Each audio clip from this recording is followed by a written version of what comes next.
An early, bitterly cold morning, more buildings up in smoke. This mall in ruins.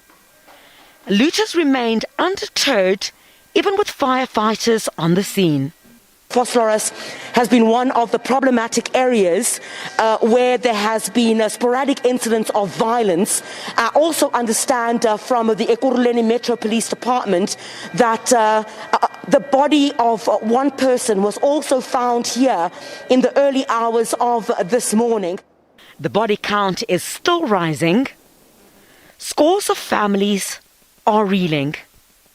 This mother says she sent her 21-year-old son Samson to buy groceries on Monday, not knowing he would not return alive.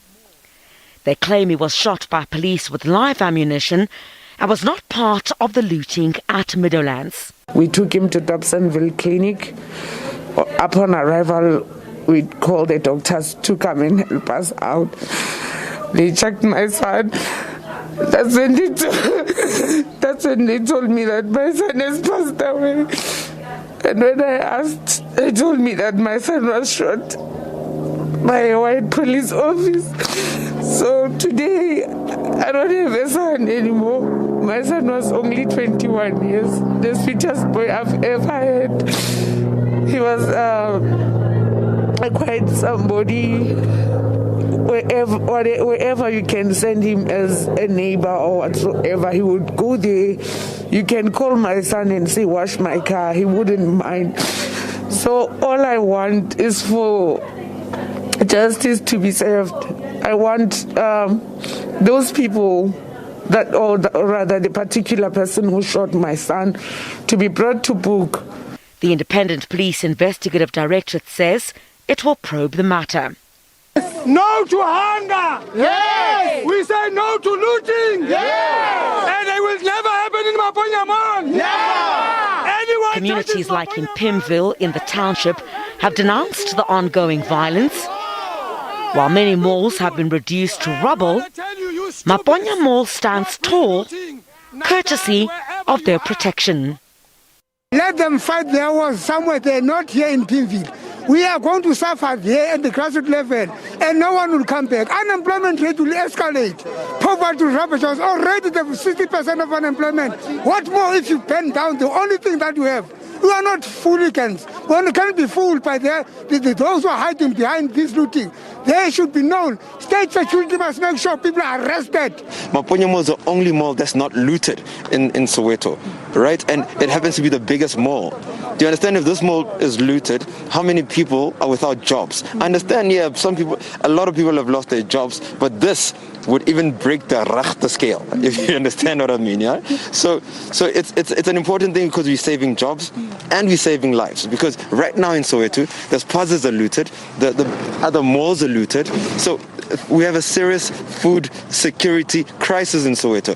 The gogos are saying to me that they have chronic illnesses, they're on chronic medication, and they can't take medication without food. I, with a car, struggle to get food, to get bread. It's a big struggle. So imagine Gogo, who doesn't even, or maybe Gogo with a child or is a drug addict. What do you think they've been eating for the last 4 days since the looting started? It's a nightmare. It's a serious crisis. Everything